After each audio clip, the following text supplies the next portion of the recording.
Perú y no podía conectarme, entonces por eso se vio por conveniente empezar el día de hoy esta teoría.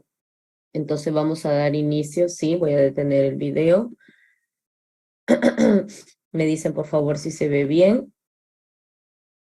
Voy a compartir presentación. ¿Me escuchan fuerte y claro? Sí, doctora, también se pueden apreciar Sí, las doctora. diapositivas. Perfecto. Muy bien, chicos. Entonces, este es un tema muy relevante. Ya han visto ustedes la parte de hemorragias de la primera mitad del embarazo y ahora vamos a hacer una teoría de la hemorragias de la segunda mitad del embarazo, ¿ya? Vamos a empezar con un poco de estadística. Vemos acá la última estadística del CDC, del Centro de Control de Enfermedades del Perú. Nos vemos acá en dos ítems que las primeras causas de muerte materna, ustedes saben que se dividen en directa e indirecta. Directas tenemos, sigue siendo en nuestro país y en general en toda Latinoamérica, la hemorragia obstétrica. Y como segundo causa de mortalidad, los trastornos hipertensivos del embarazo.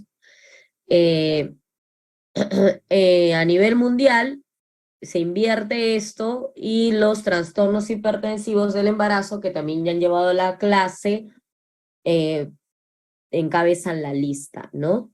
Dado que sí han podido ellos cumplir a cabalidad ciertas estrategias sanitarias para disminuir estas causas de hemorragia obstétrica, ya sea a nivel de banco de sangre, a nivel de un control prenatal bajo enfoque de riesgo, dada poder capacitar mejor a sus médicos en técnicas quirúrgicas para resolver problemas de manera rápida, ¿no? Y como causas indirectas, saben que hemos atravesado por una pandemia y ha sido la primera causa de muerte materna indirecta a la enfermedad por COVID-19. Ok, entonces, ¿qué es lo que me invita a hacerme esta pregunta? ¿Qué hacer si una gestante de más de 20 semanas presenta sangrado vaginal?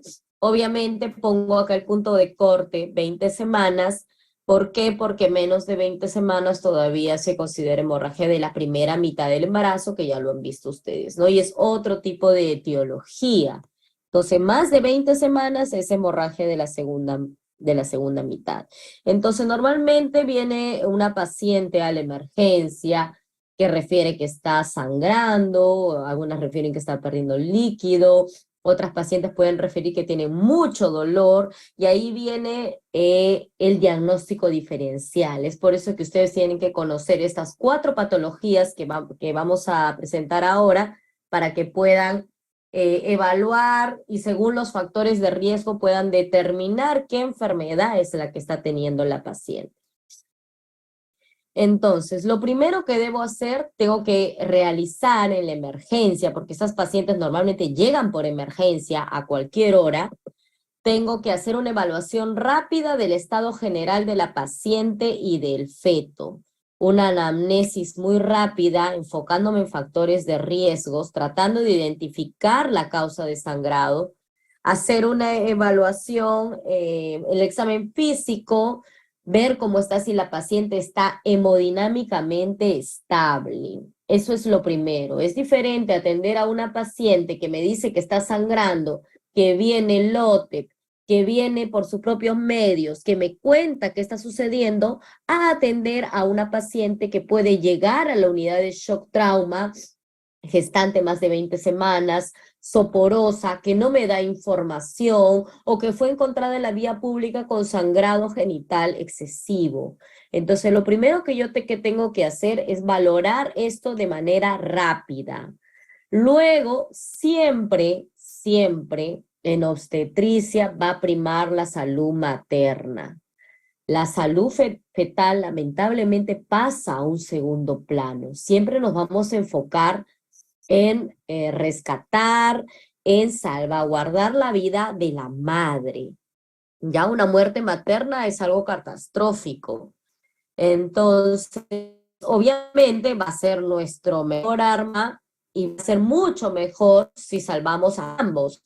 Pero si tenemos que salvar a alguien, siempre en obstetricia va a ser la mamá. Ok, entonces tengo que identificar primero la causa de sangrado, identificar si la paciente tiene un compromiso hemodinámico o no. Luego ya pasamos a la evolución obstétrica. Viene la altura uterina, cómo veo el tono del útero, cómo lo palpo, si la paciente tiene contracciones o no, y escucho frecuencia cardíaca fetal, ¿no? Luego tengo que poner un espéculo para definir el origen y la cantidad de sangrado. Acá vemos que es algo importante porque no tengo que hacer tacto vaginal de frente a una paciente hasta determinar o descartar si es una hemorragia por placenta previa. Entonces, si mi paciente me llega sangrando, no voy a agarrar y de frente hacer espéculo. Podría ser que esté frente a una placenta previa total y que le ocasione una hemorragia masiva. Entonces, siempre un espéculo. El estudio ecográfico también es importante tan pronto como sea posible. Descartar el caso de placenta previa, antes de ello está contraindicado el tacto vaginal. Eso a grandes rasgos estamos hablando, ¿no? Porque ahora vamos a hablar patología por patología. Esto les pongo el cuadro de una paciente que nos llega a emergencia, que es lo primero que debemos hacer. Luego tenemos que identificar la causa.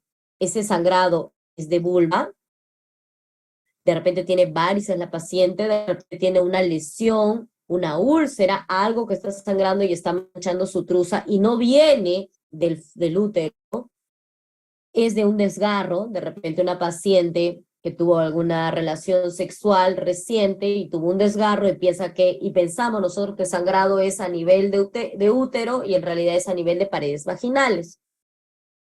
De repente la paciente al poner un espéculo, el sangrado proviene de una cervicitis, o sea, de una inflamación a nivel del cuello del útero, de un cáncer del cuello de útero que también sangra, de un pólipo también, y luego una vez descartando esos sangrados que son superficiales y que normalmente no van a comprometer la salud del feto, vamos a descartar si es un sangrado intrauterino, que eso es lo que nos preocupa a nosotros.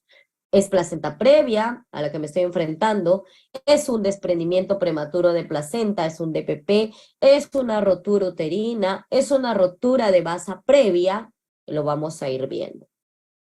Entonces, dentro de las hemorragias de la segunda mitad, tenemos 4 patologías relevantes.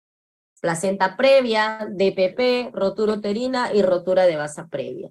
En última instancia, vamos a entrar a casos clínicos que voy a pedir su colaboración para ver si se entendió la clase, ¿sí? Sí se me escucha, ¿verdad, chicos? ¿Están acá? Sí, doctora. Ok. Empezamos con placenta previa. ¿Qué es la placenta previa? Es la implantación de la placenta en el segmento uterino inferior.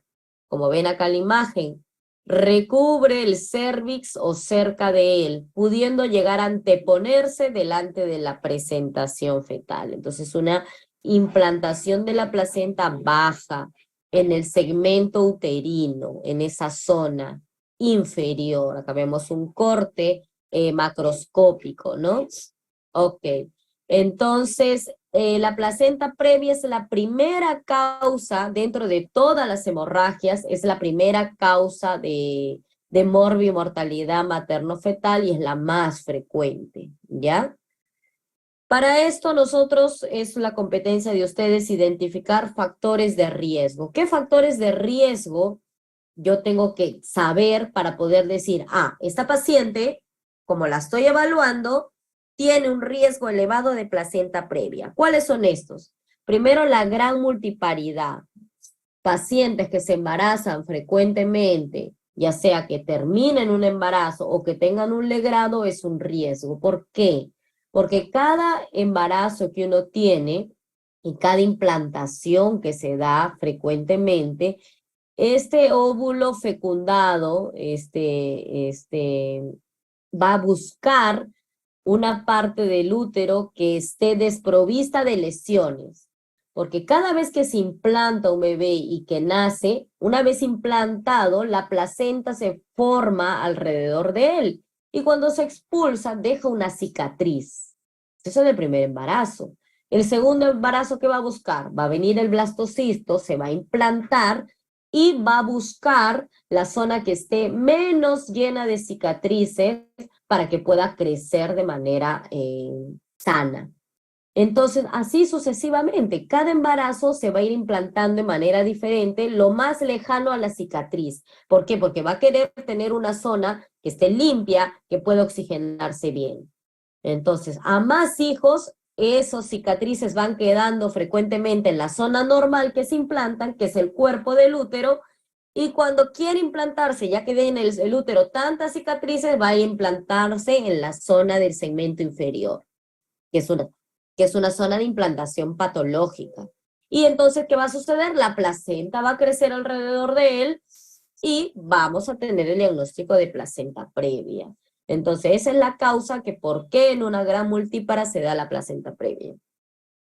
Edad materna avanzada, añosas, más de 35 años es un factor de riesgo. Las pacientes con hábito tabáquico también se liberan radicales libres y causan una hipoxemia a nivel uterino. Entonces la placenta también va a buscar una implantación más baja. Pacientes con antecedente de legrado uterino, pacientes con patología uterina de fondo, miomas, endometriosis, paciente que haya tenido una cesárea previa o miomectomías. Cualquier lesión a nivel uterina me va a llevar a un factor de riesgo.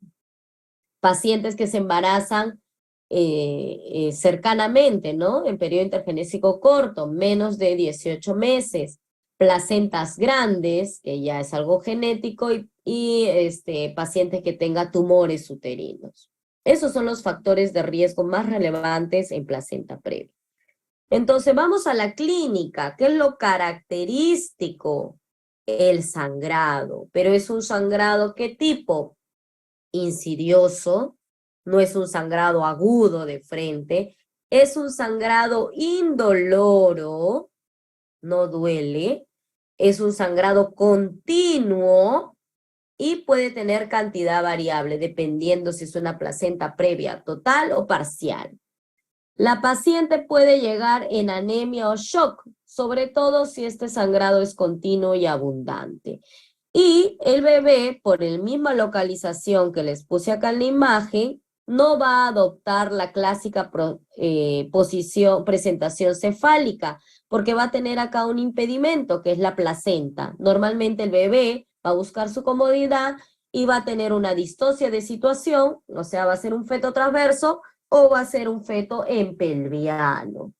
¿Ya? Entonces va a haber una situación o presentación anómala. Entonces, característico para que se imaginen un cuadro, paciente en el segundo trimestre de embarazo que está durmiendo, que se levanta y ve sus sábanas manchadas de sangre. No lo percibió porque fue un sangrado indoloro. ¿Y cómo es este sangrado? Rojo, profuso, rojo intenso, ¿ya? Indoloro. O sea, el paciente no lo percibió. Ok. ¿Cómo se hace el diagnóstico? Hemos dicho, mientras no sepamos qué es lo que está teniendo la paciente, contraindicado el tacto vaginal. ¿Qué debo de hacer en primera instancia en una paciente que me dice que está sangrando? Puedo colocar un espéculo. ¿Qué tengo que descartar? Como les dije en la primera diapositiva, si es un pólipo, si es una erosión, si es un cáncer, si es una cervicitis. Si no está viniendo del cuello del útero, sino es un trauma vaginal. Pongo el espéculo y el sangrado viene y está saliendo del orificio cervical externo y es continuo, rojo rutilante, indoloro, yo digo, esto es placenta previa hasta no demostrar lo contrario. Entonces dijimos que el tacto genital vaginal está restringido. ¿Por qué? Porque yo al hacer tacto voy a ocasionar un trauma a nivel de este colchón placentario y lo voy a hacer sangrar más. ¿Cómo se hace el diagnóstico? El diagnóstico gold estándar será la ecografía. tiene un 95% de éxito, con una especificidad del 90, más sobre el 98% y una sensibilidad del 87%. Se confirma después de las 32 semanas. Antes de las 32 semanas no existe el diagnóstico de placenta previa, porque la placenta termina de tomar su posición final a las 32 semanas. Si yo hago una ecografía y encuentro placenta baja, que placenta que me está cubriendo el OSI a las 20 semanas, 22 semanas, yo todavía no puedo hacer el diagnóstico de placenta previa porque esta placenta todavía no adoptó su posición final. Puede migrar, puede crecer y colocarse en localización corporal anterior o posterior, que es lo más frecuente. ¿Ya? Entonces, si yo le hago una ecografía a partir de las 32 semanas, yo ya puedo hacer mi diagnóstico. Antes no. ¿Qué va a ayudarnos la ecografía? Determinar la localización exacta de la placenta y es segura pese a que pueda haber un sangrado activo. No voy a lesionar, no voy a traumatizar. Vemos acá esta imagen, vemos que está el cervix y la placenta está ocluyendo de manera total el cuello del útero. Vemos acá una imagen, ¿ya? Esta es una placenta previa parcial en una gestante de 32 semanas que está en dilatación, ¿no? Que está en una dilatación de 3 a 4, por eso el cuello está abierto, le pongo un espéculo y encuentro la placenta arriba y las membranas también protruyendo. Esta es una placenta previa parcial, ¿no? No está obstruyendo todo porque se está manifestando y se está mostrando las membranas. Entonces, la placenta previa se clasifica en 4 tipos: de inserción baja, marginal, parcial o total, ¿no? El diagnóstico se hace por ecografía. Aquí vemos una placenta de inserción baja, vemos acá, este borde rosado es la placenta. Entonces, cuando yo hago mi ultrasonografía, que en placenta previa lo mejor es que sea un ultrasonido intravaginal con el endocavitario, no por arriba, sino por abajo, transvaginal, y yo puedo ver hasta dónde está llegando mi borde placentario. Si mi borde placentario está 2 centímetros arriba del orificio cervical interno, como ven en la ecografía acá, yo digo, si está de 2 a 5 centímetros, es una placenta de inserción baja. Lo normal es que desde que el orificio hasta que la placenta esté en la localización sea mayor a 5 centímetros del OSI. Eso es lo normal. Si esta placenta está entre 2 a 5, pero más de 2 centímetros, es una placenta de inserción baja.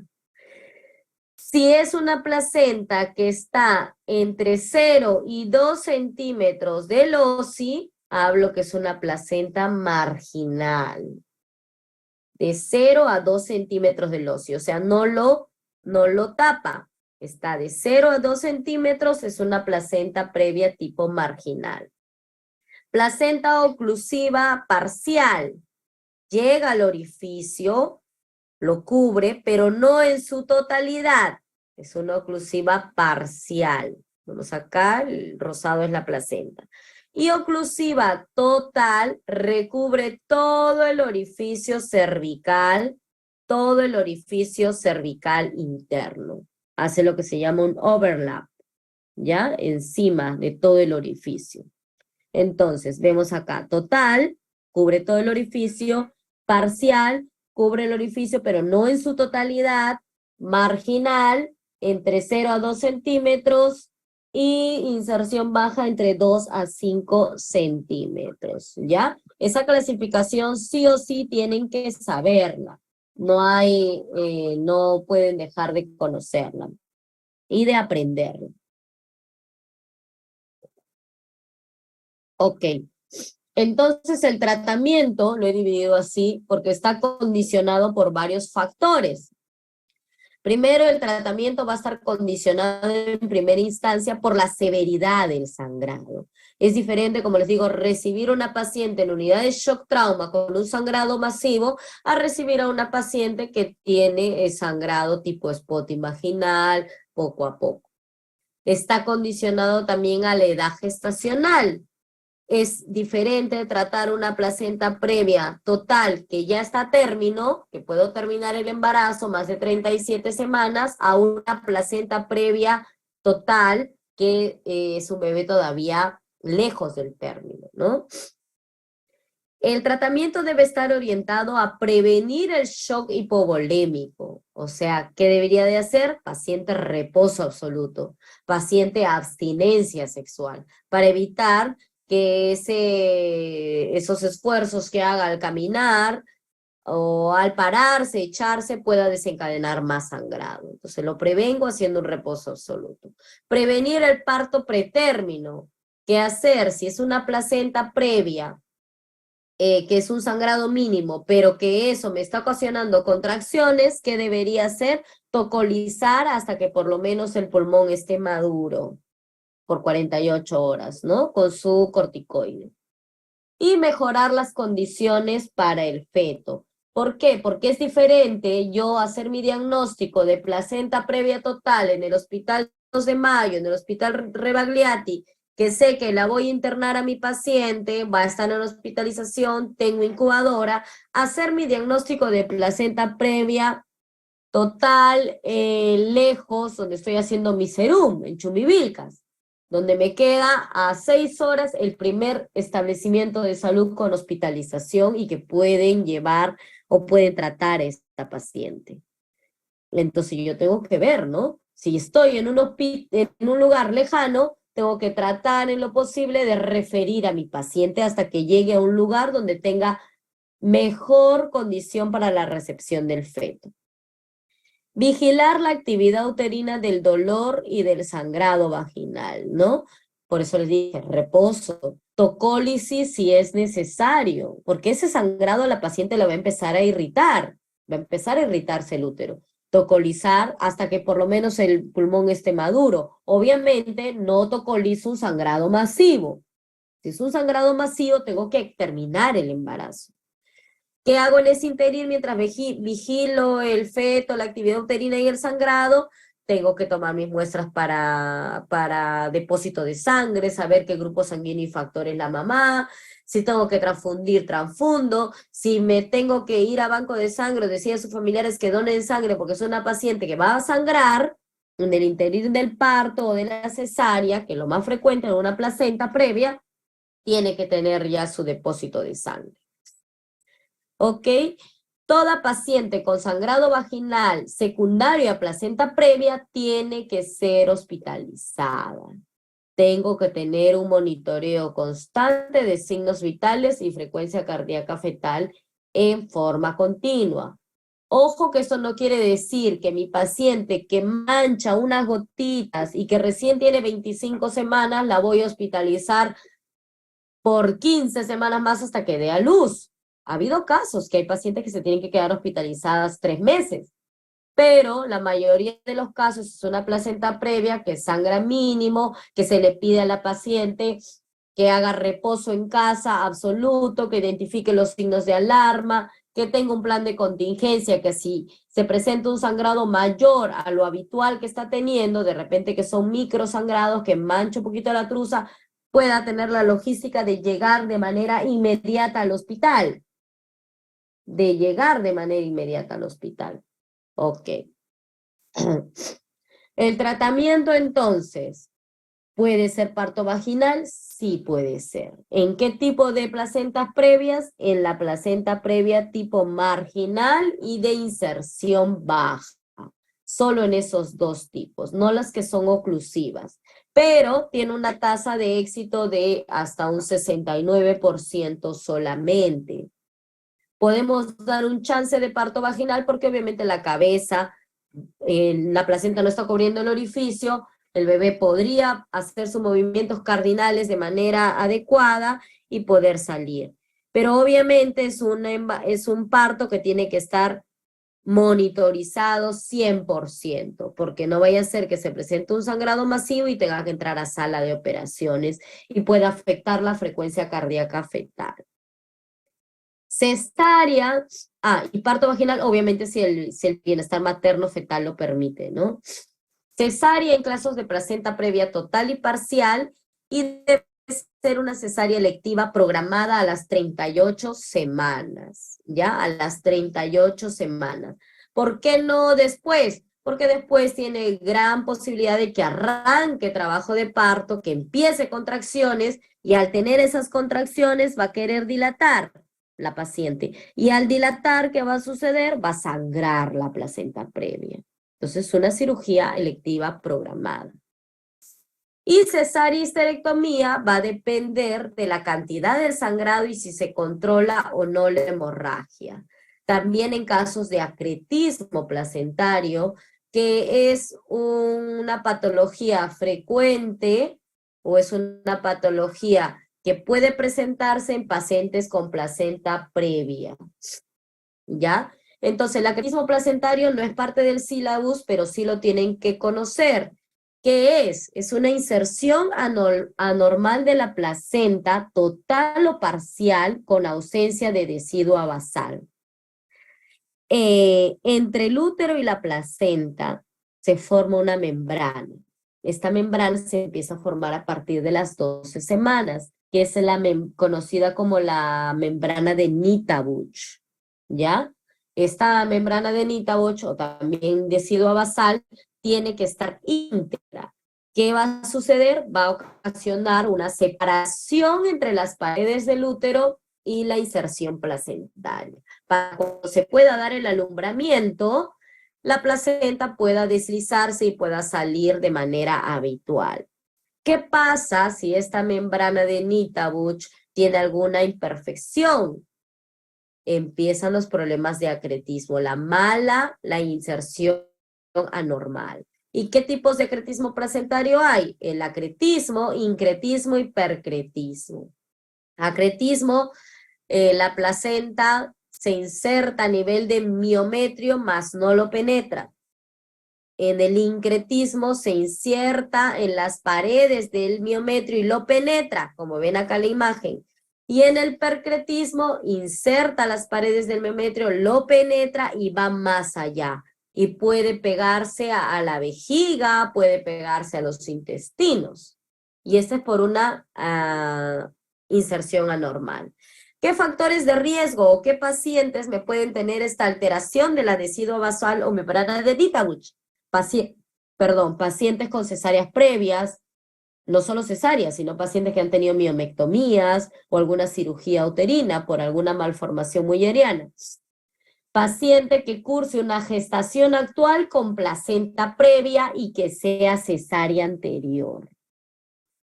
Paciente que yo vea en mi control prenatal y me digan, sí, doctora, tengo una cesárea y actualmente tengo mi diagnóstico de placenta previa, ojo, me está diciendo que esta paciente tiene un alto riesgo de acretismo placentario, ¿ya?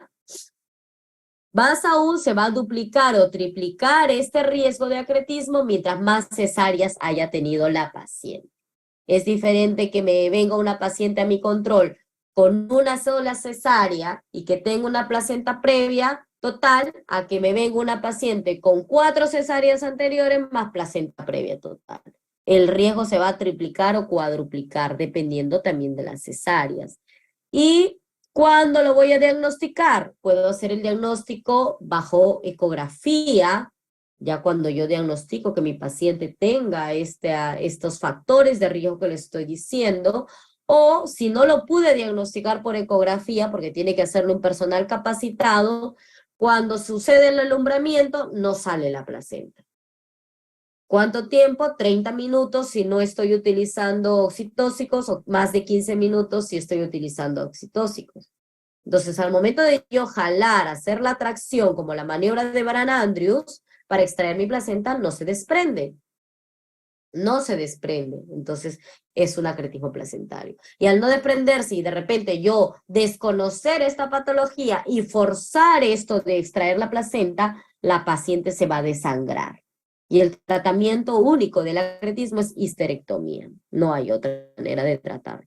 Lo importante es hacer el diagnóstico precoz bajo mis factores de riesgo que ya les estoy diciendo. ¿Cuáles son las recomendaciones que nos dice la COG en la revista del 2020? Abstinencia sexual una vez realizado el diagnóstico a partir de las 32 semanas, dijimos que es el punto de corte. Medir la longitud cervical en pacientes que ya tengan el diagnóstico de placenta previa en sus controles prenatales, como lo mido bajo ecografía. ¿Qué nos dice esta revisión? Que menos de 3 centímetros va a haber más riesgo de hemorragia y parto prematuro en pacientes con placenta previa total o parcial. Y tengo que hacer la prevención de la anemia materna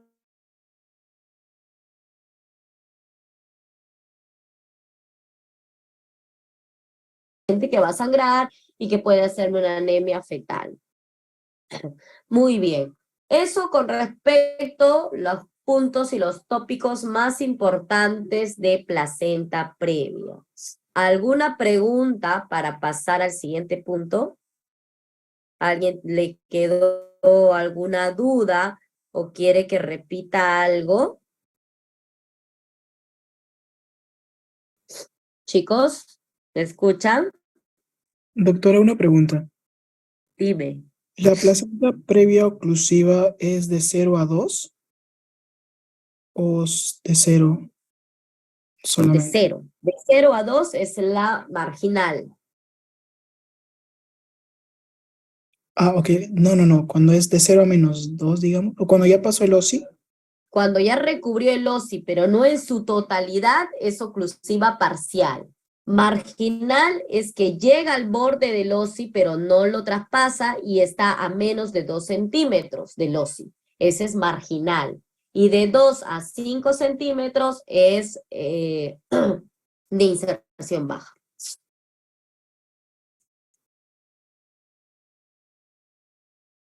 Ah, ok, doctora, gracias. ¿Alguna otra pregunta, duda? Al último vamos a hacer una revisión con algunas preguntas de casos clínicos. Ok, continuamos entonces. Pasamos a la segunda en orden de frecuencia que causa hemorragias de la segunda mitad, que es el famoso DPP, desprendimiento prematuro de placenta normoinserta. ¿Qué es? Es la separación parcial o total de la placenta que está normalmente insertada en la cavidad uterina, que ocurre después de la semana 20 o 22 de la gestación y antes del tercer periodo del parto. Ustedes saben que los periodos del parto son 4, el primer periodo es de dilatación, el segundo es de expulsión y el tercero de alumbramiento. O sea, antes del periodo de alumbramiento se debe desprender. ¿En qué periodo? ¿En el primero o en el segundo? Puede ser que la paciente haya estado de lo más normal y que durante el expulsivo se produzca este DPP. Pues es importante saberlo. Es una de las complicaciones más graves en la práctica obstétrica, con un mal pronóstico e incremento de la mortalidad materno-fetal. ¿Qué factores de riesgo? Ustedes enfóquense en factores de riesgo. Son estudiantes de pregrado, tienen que identificarlos en la placenta previa, en la basa previa, en el DPP y en la rotura uterina. El factor de riesgo número 1 a la cabeza, hipertensión, preeclampsia. Paciente con preeclampsia, una de las complicaciones que puede hacer a la cabeza fetal es DPP. Paciente que rompa bolsas de manera rápida, sobre todo si es un polidramnios, o si rompo, yo hago un ramo, una ruptura artificial en una paciente con muy buenas contracciones, harto líquido, la misma presión que causamos a nivel uterino puede ocasionar una placenta, un desprendimiento prematuro de placenta. Los partos prematuros también es un factor de riesgo, pacientes también con hábito tabáquico, pacientes consumidoras de cocaína o algún estupefaciente, pacientes con desprendimiento traumático, un golpe que haya recibido un choque un accidente de tránsito, una caída que se haya golpeado directamente a nivel del abdomen. Pacientes portadoras de miomas, pacientes portadoras de alguna trombofilia o discasia sanguínea. O paciente que ya haya tenido en su anterior embarazo, que te diga, ¿sabes qué? Yo tuve en mi anterior embarazo parto, un desprendimiento prematuro. ¿Sí? Esos son los factores de riesgo más relevantes. Disculpen que estoy un poco agripada. Entonces, acá nos dice, la clínica es el comienzo. ¿Cómo es la clínica? Comienzo brusco, no es como la placenta previa, que es un comienzo insidioso. Es brusco esto y es un dolor permanente. O sea, es un sangrado vaginal doloroso. ¿Por qué? Porque hay un útero hipertónico. Útero hipertónico se llama eso. Y hay un sangrado vaginal rojo oscuro, a diferencia de la placenta previa. ¿Cuál es la tríada clásica entonces? Sangrado rojo oscuro, dolor abdominal, paciente muy adolorida, hipertonía uterina. Hipertonía uterina. 80% sangrado, 67% dolor, anormalidades en el tono un 34%, y esto causa obviamente un compromiso fetal, un distrés fetal. Sobre todo si no es diagnosticado a tiempo, como el famoso DPP oculto. ¿Qué sucede? Llegan pacientes al hospital, a la clínica, al control prenatal, que te dicen, doctora, tengo demasiado dolor, siento que se me pone muy dura la barriga y me duele demasiado. ¿Tu bebé se mueve? Sí, sí se mueve. Le hago una exploración, pongo el espéculo, no hay dilatación, no hay sangrado. Entonces, ¿qué puede estar sucediendo? Puede estar sucediendo de que la hemorragia se esté ocultando, que se esté desprendiendo la placenta sin ser evidente a nivel del tacto vaginal. Lo normal es que pase, se desprenda ahí y que el bebé sangre la placenta y yo lo determine. Pero hay un porcentaje que tiene la clínica de dolor, de útero hipertónico, de alteraciones en la frecuencia cardíaca fetal, paciente muy quejumbrosa y que no sangre. Y no por eso voy a decir no es placenta, no es DPP. Puede ser un DPP oculto, ¿ya? Tenemos la clasificación, así como tenemos la clasificación ecográfica en la placenta previa, acá tenemos la clasificación ya clínica, la clasificación de Cher y de Page. No son muy utilizadas en realidad, pero sí tienen que conocerla ustedes, ¿ya? La clasificación de Cher y Page. Empezamos con la de Cher, es con relación al grado de sangrado que tenga la paciente. Tenemos grado leve, moderado y severo. Leve y un hematoma retroplacentario o hemorragia escasa o ausente, menos de 150 mililitros, y no hay riesgo fetal, no hay compromiso a nivel fetal. Moderado,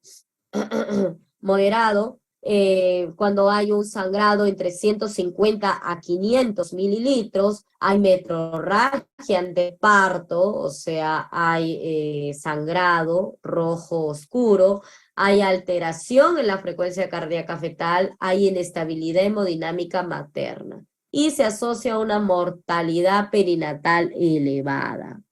Y el grado 3 ya es una muerte natal confirmada, es un sangrado masivo, más de 500 mililitros, con gran compromiso materno que puede llevar a una insuficiencia renal aguda y a una coagulación intravascular diseminada. Esta es la clasificación de Cher por grados, leve, moderado a severo. Como les digo, esto es pregunta de examen. O sea, no es que se pregunte frecuentemente en la práctica médica, pero sí es parte de las definiciones. Y en la clasificación de Page tenemos también que lo califica según la clínica, ¿no? Grado 0, 1, 2 y 3. También el más intenso es el grado 3, cuando hay una metrorragia muy intensa, tono uterino muy hipertónico, tetánico, como el tétanos, así se queda contraído, doloroso. Hay un shock grave. En un grado 3 de PEIG hay una muerte fetal, puede haber un CID. Y el aspecto uterino es un útero de Cuvelier, que ahora vamos a ver cómo está, ¿no? Muy bien, eso con respecto a la clasificación de Sher y Page. Acá vemos unas imágenes como es la normal anatomía de una inserción placentaria adecuada a nivel del útero. Vemos acá los vasos, las arterias espirales, las arterias arcuatas que llevan la sangre oxigenada, etc. ¿Qué sucede cuando hay un desprendimiento de placenta? Se forma un hematoma, una hemorragia y ya no hay paso en la circulación. Ya viene sin oxígeno. Por eso el bebé se muere, porque la placenta recibe el oxígeno, el bebé recibe el oxígeno de la placenta. ¿Y la placenta de dónde recibe la circulación? De que esté correctamente insertada en las paredes del miometrio. ¿Ya? Muy bien. Acá tenemos una separación parcial, con hemorragia, pues que no se ve, que está encarcerada acá. Una separación parcial con hemorragia, esta es la hemorragia oculta en esta primera. Acá con hemorragia porque se desprendió de la parte baja y puede salir y lo puede evidenciar, y una completa separación que son los famosos DPP oculto, ¿no?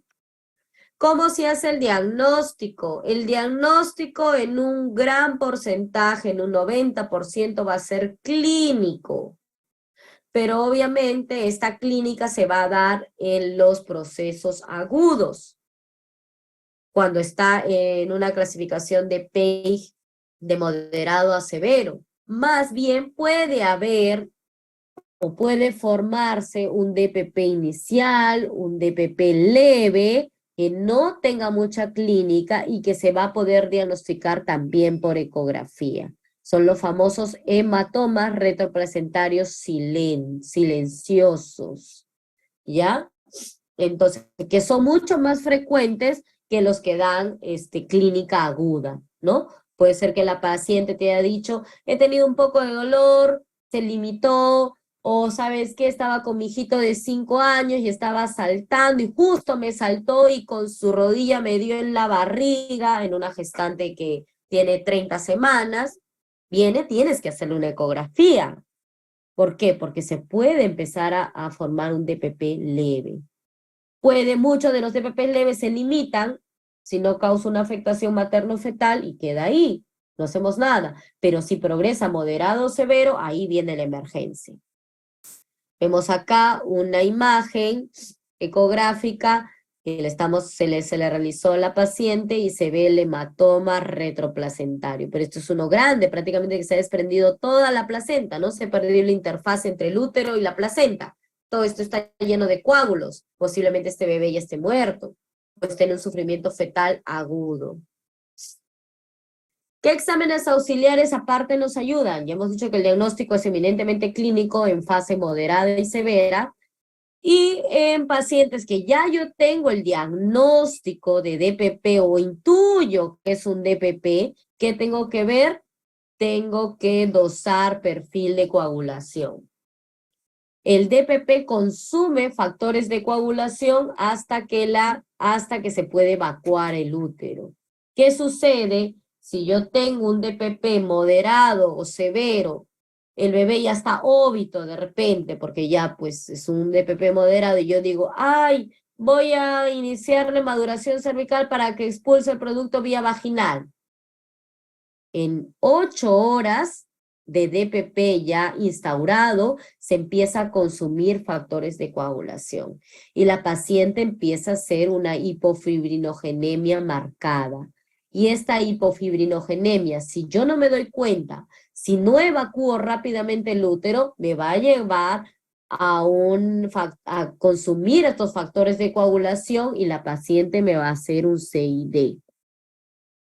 Eso cuando yo no hago el tratamiento y el manejo oportuno, ¿ya? Por eso, si estamos en un DPP masivo, muchas veces es mejor culminar por cesárea, si es que yo veo que el parto no va a progresar en las primeras 8 horas, ya sea porque es una primeriza, porque el cuello lo tiene recontra cerrado, no vino en dilatación, qué sé yo, y sé que no voy a poder evacuar el producto, la placenta, en menos de 8 horas, lo opero y lo saco. ¿Por qué? Ya estamos viendo que a partir de 8 horas empieza el consumo de factores de coagulación y esa paciente se puede morir. El tratamiento va a depender del estado materno y viabilidad fetal. Son las consideraciones más importantes que van a influir sobre la decisión que vamos a tomar. Primero, tengo que estabilizar hemodinámicamente a mi paciente si estoy en un moderado a severo. Tengo que prepararme, igual que la placenta previa, a una posibilidad de un nuevo sangrado, que tengo que dosar, grupo sanguíneo y factor, ir a banco de sangre, verificar qué tipo de sangre es, hablar con sus familiares, etc. Preparación ante la posibilidad de un parto pretérmino. ¿Qué tal si el DPP se instauró a las 28 semanas? Y es un DPP leve, moderado a severo. Tengo que terminar el embarazo. No voy a esperar que se ovite ese bebé, lo tengo que sacar. Entonces va a ser un bebé prematuro. Ver la vía adecuada para culminar la gestación si el producto está maduro o corre peligro la vida de la paciente por la persistencia del sangrado. Ya estamos diciendo, ¿no? Que si la paciente está en mal estado general, no la voy a someter a un parto vaginal. Si sé que ese parto vaginal no se va a dar dentro de las primeras 8 horas, no voy a intentar un parto vaginal por la hipofibrinogenemia y consumo que va a haber de los factores de coagulación. Entonces, acá tenemos un algoritmo. Paciente hemodinámicamente estable, sí o no. Paciente inestable, o sea, hemodinámicamente estable, no, pasa inmediatamente a una laparotomía exploratoria, a una cesárea y a UCI. Todo DPP en una paciente moderado a severo tiene que pasar a UCI. Una vez evacuado, obviamente, el producto, ¿no? Si la paciente está estable, ella está hemodinámicamente estable, veo ahora sí a mi bebé está en sufrimiento fetal agudo, está bradicárdico, está haciendo desaceleraciones, culmino el embarazo por cesárea. No voy a estar induciendo un parto. Si no hay sufrimiento fetal agudo, si es un bebé prematuro y no está sufriendo, o sea, es un leve, moderado, pero que no le está ocasionando sufrimiento fetal, la madre está estable, puedo sugerir ganar tiempo de 48 horas con maduración pulmonar, haciendo mis ecografías cada 4 horas para ver si ese hematoma o si esa placenta se está desprendiendo más y mantenerla observada en reposo absoluto. Si es un DPP moderado a severo, cesárea. Esto me olvidé decirle, ¿no? Si es un prematuro con DPP leve, ¿no? Si es un DPP leve en un bebé a término, puedo indicar la maduración cervical con la posterior inducción de parto. En leve se puede ser observador, pero con ecografías seriadas, ya sea prematuro o a término. Si es a término y es leve, no voy a esperar, pues si lo diagnostiqué a las 38 semanas, que llega hasta las 41 semanas. No, ya tengo que terminar el embarazo, pero puedo inducirlo. Si es un prematuro y es un DPP leve, gano tiempo madurando el pulmón, haciendo mis ecografías seriadas. Si es moderado o severo, pero pese a que no hay sufrimiento fetal agudo, igual saco al bebé.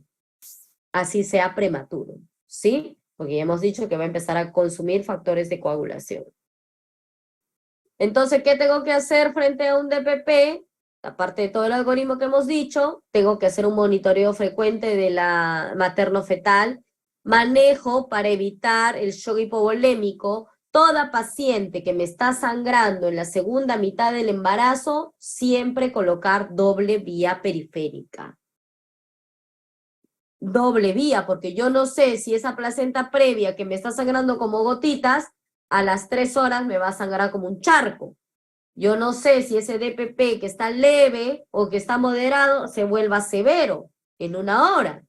Doble vía periférica asegurada. Manejo de la coagulopatía por consumo si lo hubiera. genera disponibilidad banco de sangre, sangre fresca, crío precipitado, plasma fresco, plaquetas. Entonces, ¿qué hemos dicho? Las complicaciones del DPP, coagulopatía por consumo, cuando hay una hipofibrinogenemia menor a 150 por 100 mililitros en plasma. Alta concentración de productos de degradación de fibrinógeno, fibrina y dímero D. Todo esto aumentado, ¿no? Dímero D, fibrinógeno disminuido, dímero D aumentado. Decremento de los factores de coagulación. Me puede dar una insuficiencia renal, porque hay una disminución del aporte sanguíneo renal porque la paciente me está consumiendo factores de coagulación. Hay vasoespasmo y el tratamiento es la reposición de líquidos. También me da necrosis tubular aguda. Cualquier sangrado masivo, ¿qué va a suceder en el organismo? El organismo va a decir, uy, me está sangrando la paciente, no puedo cortar la circulación a nivel del útero porque está gestando. ¿Qué voy a hacer? Voy a cortar la circulación a nivel renal, paga pato el riñón, para mantener la circulación a otros órganos nobles.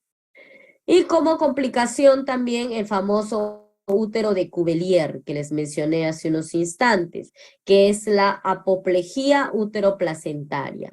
Es la extravasación diseminada de sangre hacia el músculo del útero y por debajo de la serosa. También puede afectar trompas, ligamentos anchos, ovarios y cavidad peritoneal. El tratamiento del útero de Cuvier es la histerectomía. Acá tenemos una imagen. ¿Se me escuchan, chicos? Sí, doctor. Ya, acá tenemos una imagen de un útero de Cuvier, ¿no? Extravasación de sangre en todas las paredes del miometrio. ¿Qué va a suceder? Como ya está todo el miometrio cubierto de sangre, va a perder su capacidad contráctil.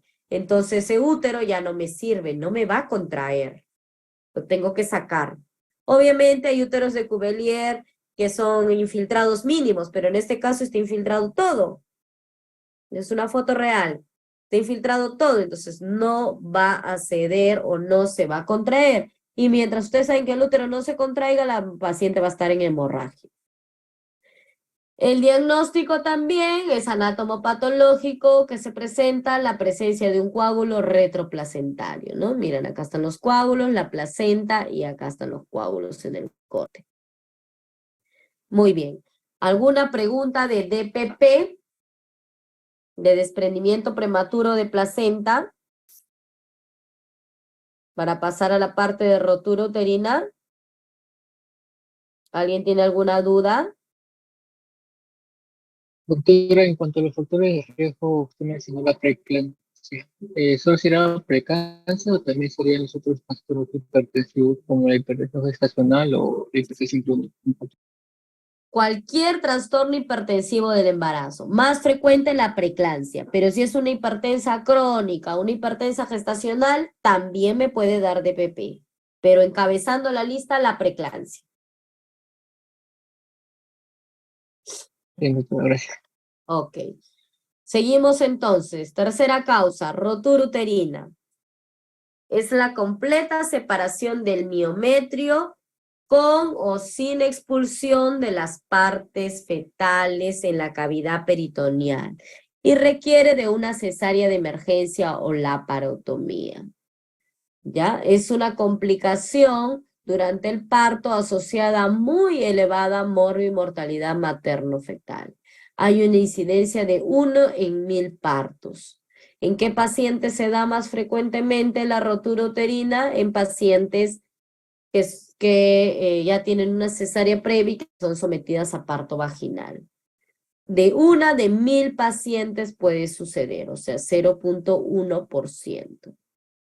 Entonces, a la cabeza como factor de riesgo, cesárea anterior más de una vez, o más de una o más veces, cirugía uterina previa, pacientes con miomectomías, ¿ya? Por eso es importante preguntarle a la paciente si ha tenido alguna cirugía uterina para ver si le vamos a dar parto vaginal o no. Edad materna avanzada, un periodo intergenésico corto, menos de 18 meses. El uso de uterotónicos, Puede ser, no necesariamente que el paciente haya tenido alguna cirugía, pero que hemos utilizado uterotónicos por largas horas en las acentuaciones de trabajo de parto. Es un factor de riesgo.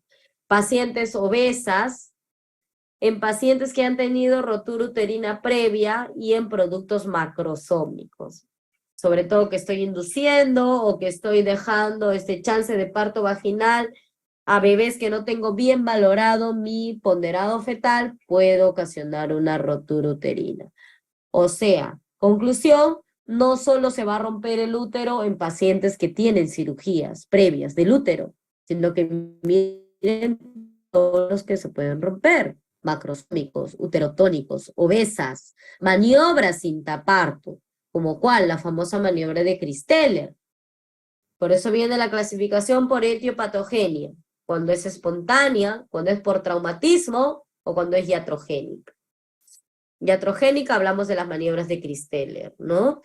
Miren cómo vemos acá, una maniobra que de repente ya está el bebé con dilatación 10, la paciente no puja, pero el bebé no se colocó bien la cabeza, miren cómo está, y tiene una cesárea anterior, y yo estoy haciendo un Christeller, y en vez de salir por abajo, va a salirse por la cicatriz que tuvo anterior, y voy a ocasionar una rotura uterina. Cuando yo doy chance vaginal a una paciente sometida a cesárea previa una sola vez, porque no damos chance de parto vaginal en pacientes que han tenido 2 cesáreas, tengo que hacer el mínimo uso de uterotónicos y el mínimo uso de maniobras como esta, como la Christeller, ¿ya? Que nos puede hacer una rotura y nos puede complicar el expulsivo. Entonces tenemos 2 tipos por estadiajes o por etapas, ¿no? La rotura inminente y la rotura consumada. La rotura inminente, alteración del estado general. El paciente empieza a tener un poco de ansiedad, dolor. Hay hipersistolia y taquisistolia, hipertonía permanente. Taquisistolia, más de 5 contracciones, o sea, 6 contracciones en 10 minutos. Hipersistolia también y contracciones frecuentes muy dolorosas y de alto acné, ¿no? Exploración dolorosa, no tolera la palpación, la paciente está muy quejumbrosa, se forma el anillo de Bandel, que ahorita vamos a ver en una imagen, el signo de Fromm, que es la palpación de los ligamentos redondos en el abdomen, y en el tacto vaginal puede haber un sangrado escaso y un cervix edematoso. Aquí vemos un útero con una rotura parcial. Miren, se ha roto un poco del segmento, pero el bebé sigue dentro de la cavidad uterina. Y acá una rotura total, que un tiempito más o lo empujamos, va a salirse la cabeza de acá, ¿no? Esto lo vemos en una paciente con cesárea previa. ¿Qué es el signo de Bandel-Frommel-Pinar? Miren acá esta imagen, se forma la barriga como un reloj de arena. Se acintura acá a nivel del ombligo. Y puedo tocar los ligamentos redondos que están tensos. Ese es el signo de Fromm. Y hay una hipercontractibilidad uterina con estiramiento progresivo y doloroso del segmento inferior. Y hay un edema cervical y bulbo vaginal con pérdida de sangre oscura, es el signo de Pinar. Entonces tenemos el signo de Bandel, que es la hipercontractibilidad uterina con estiramiento progresivo y doloroso del segmento interior que simula una imagen del reloj de arena. Como ven acá, se contrae y se estira, se contrae y se estira. Duele. Signo de Fromm, que puedo palpar, como esta imagen, los ligamentos redondos que están tensos. Y el signo de Pinar, el sangrado con un edema vulvovaginal escaso. Cuando ya la rotura está consumada, hay un dolor brusco y de repente ya no le duele a la paciente. Ya se rompió el útero. Y de la paciente, de la rotura inminente que tenía muy dolorosa, ansiosa, no toleraba que nadie la toque, un cese repentino del dolor y el cese de contracciones. Hay una hemorragia seguida por cuadro de shock. Obviamente, si se rompió, el bebé va a salirse de la cavidad abdominal, la placenta va a salir y va a sangrar. Palpación fácil de las partes fetales. Yo palpo y toco rápido la cabeza, los brazos del bebé, porque ya no está dentro de la cavidad amniótica, ya no está en el útero. Hay una auscultación fetal negativa. Una vez que se rompió el útero y el bebé salió a cavidad, salió fuera del útero, ese bebé se va a morir, porque la placenta se desprendió de toda la inserción que hemos estado hablando. Hay anemia aguda y shock. El tratamiento, reponer volemia, laparotomía exploratoria, antibiótico, control de diuresis y cirugía. Si hay una rotura que puede ser reparada, se repara. Obviamente si la paciente no tiene paridad satisfecha. Y si las condiciones, obviamente, hemodinámicas de la paciente y anatómicas lo permiten. Tenemos que ser radicales cuando la paciente está en muy mal estado general, no va a tolerar el tiempo de una cirugía reparadora y ya no hay manera de reparar ese útero, se rompió por varias partes, qué sé yo, histerectomía. Complicaciones a la larga de una rotura uterina, puede haber una fístula vesicovaginal, a merced de lo que estamos haciendo y reparando, podemos ligarnos el uréter, podemos encadenar por esto unas itus recurrentes y la mortalidad materno-perinatal. Por eso es importante que ustedes conozcan que hay un score, el famoso puntaje de Flam, que como todo es medicina basado en evidencias, tenemos que decir y saber en qué pacientes puedo yo o tiene más chances de tener un parto vaginal en cesárea previa, ¿no? Acá tenemos las variables, le voy asignando un puntaje y de acuerdo al puntaje que me sale yo voy prediciendo si tiene buen fin de parto vaginal o mal fin de parto vaginal. Muy bien, y para terminar, rotura de vasa previa. Los vasos sanguíneos del feto cruzan el orificio interno del útero por debajo de la presentación del feto. Miren acá, viene el cordón umbilical, los vasos están insertados velamentosamente, o sea, en el borde placentario, no está insertado acá al centro, como debería ser. Si no está insertado, miren, el cordón en el borde y está aquí, vasos desprovistos de una protección.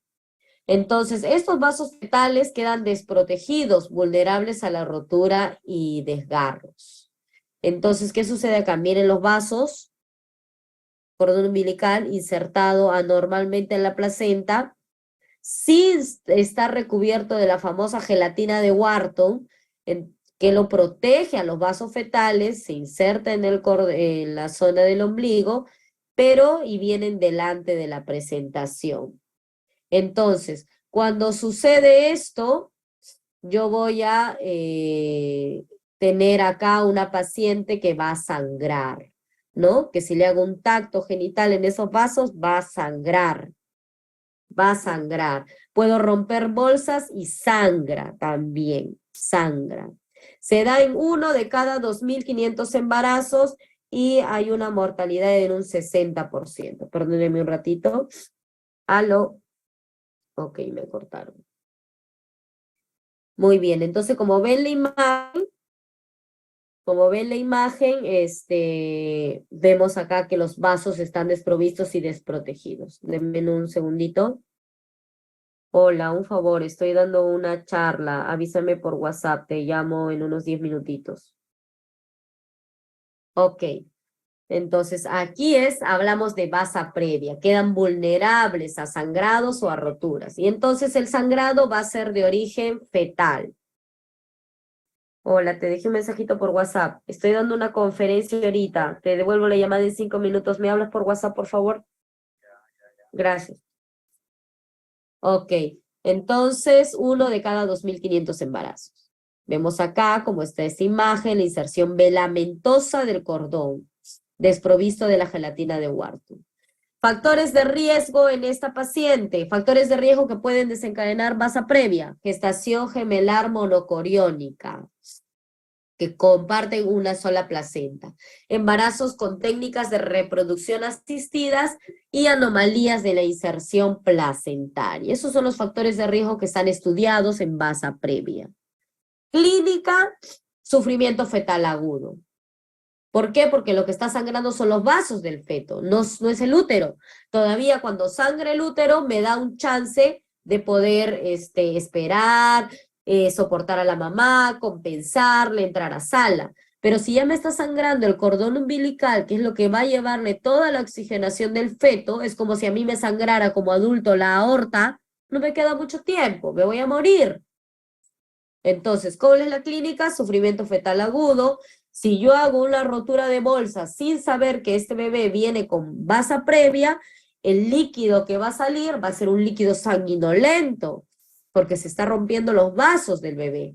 Y hay un shock y anemia fetal.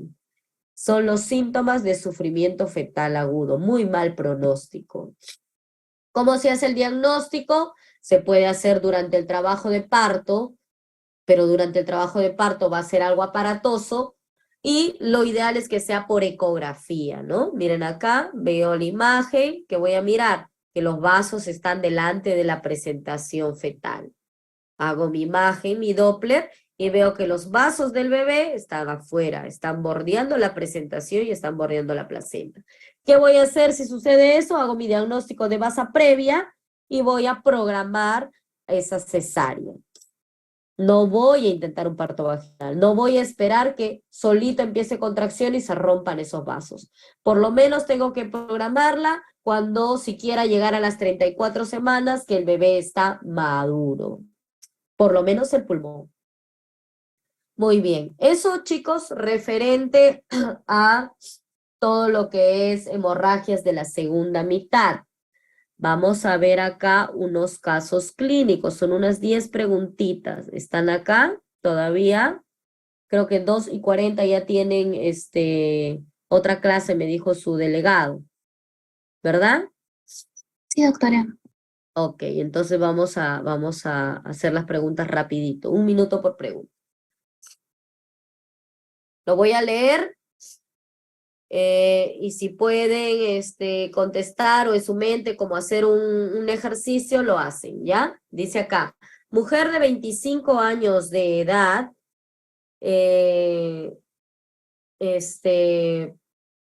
dice con gestación de 37 semanas. Acude a emergencia por presentar dolor abdominal sostenido, de inicio brusco e intensidad 9 de 10. 9 de 10, dolor agudo. Leve sangrado vaginal. Al examen físico encuentran una presión 130/90. Tiene una presión diastólica elevada, latidos cardíacos bien. ¿Cuál es el diagnóstico más probable? A ver, ¿alguno de ustedes? La D. DPP, ¿no? A término, ¿qué es lo que me importa acá? Dolor abdominal sostenido, brusco, 9 de 10. Leve sangrado vaginal. Al examen físico, presión 130/90. No está muy elevada, pero sí la diastólica, que me avisora que hay un trastorno hipertensivo del embarazo, DPP. ¿Cuál de las siguientes pacientes es la que con mayor probabilidad tendría una placenta previa? 19 años, primera gesta, presentación de cabeza, no creo. 24 años, joven, gesta 2 para 1, presentación en algas, no le veo un factor de riesgo. 34 años de edad, gesta 5 para 3, 3 partos, un aborto, presentación de cabeza. 36 años, gesta 7 para 6, aborto 0, situación transversa. 28 años de edad, gesta 3 para 1, abortos 1, presentación pélvica. ¿Cuál marcarían ustedes? La D. La D. ¿No? 36 años, gesta 7 para 6, situación transversa. Hemos dicho. Muy bien. ¿Cuál es la característica clínica del DPP? Insidioso inicio, irritabilidad uterina, útero hipotónico, latidos cardíacos fetales normales, útero indoloro. ¿Cuál marcarían?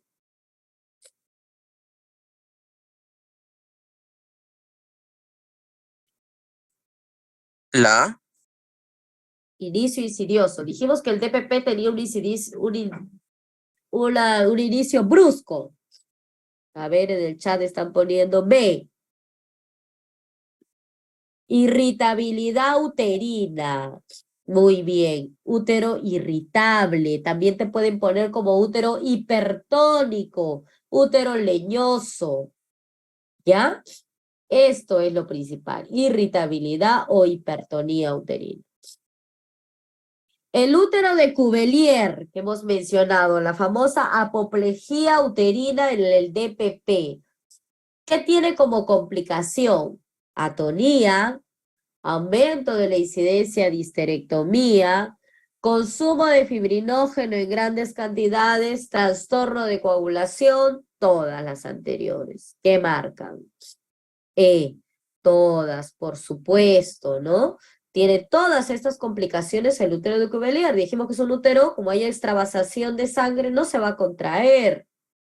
Va a consumir grandes factores de coagulación y va a ser un CID. ¿Qué tenemos que hacer? Histerectomía. Sigamos. Gestante de 36 semanas acude a emergencia por presentar súbitamente ginecorragia indolora. ¿Cuál es el diagnóstico más probable? Fácil, ¿no? ¿Cuál marca? La B. B, placenta previa, sangrado indoloro. Obviamente, ¿qué dijimos? Contraindicado el tacto vaginal, colocar espéculo. Mujer de 23 años con 32 semanas. Es víctima de violencia familiar sufriendo trauma abdominal directo. ¿Cuál es la complicación obstétrica que se puede esperar con más frecuencia?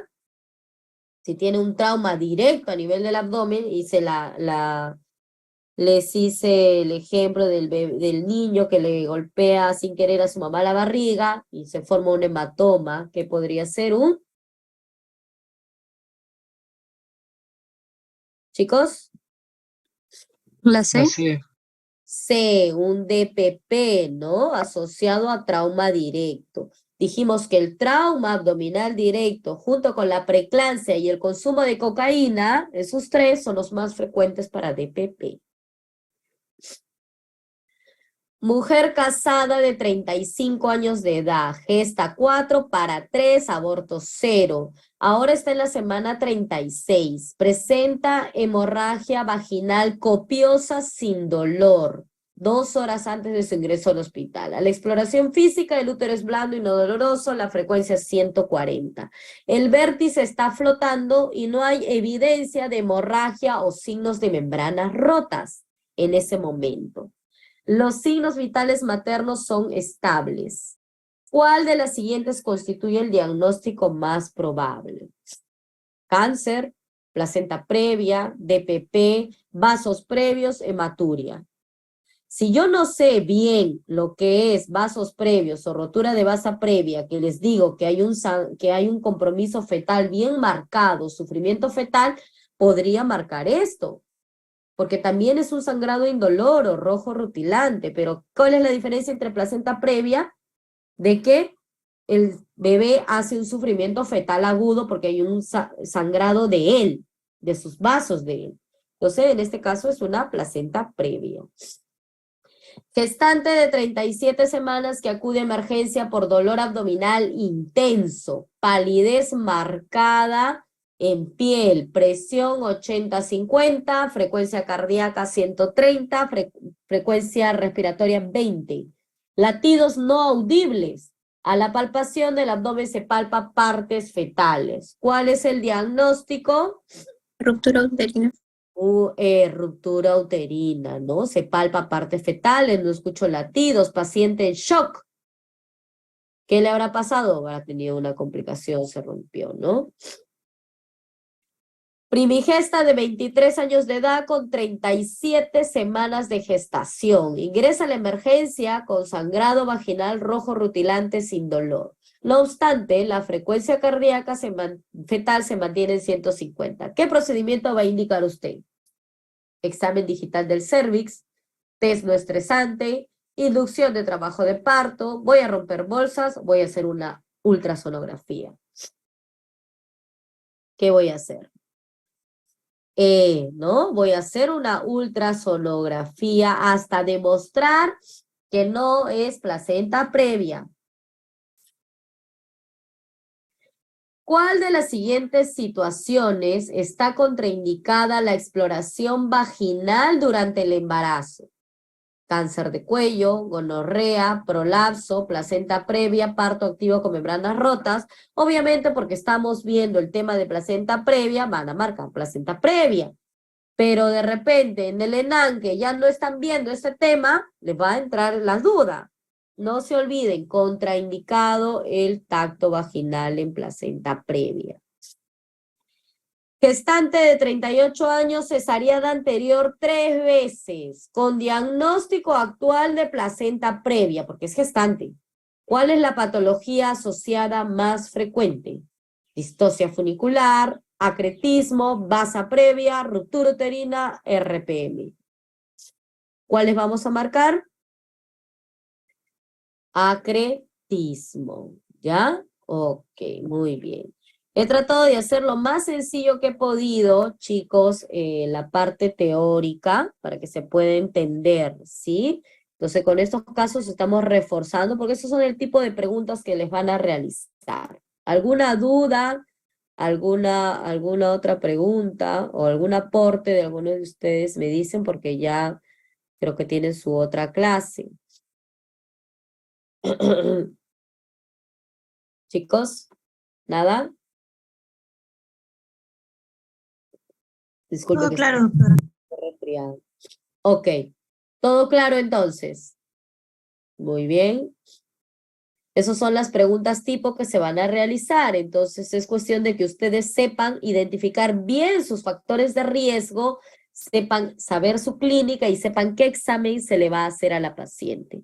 Y ojo, no se olviden del algoritmo de cómo manejar un DPP leve, moderado y severo, que es diferente. ¿Ya? Muy bien, chicos, gracias. Nos estamos viendo. Chao, chao.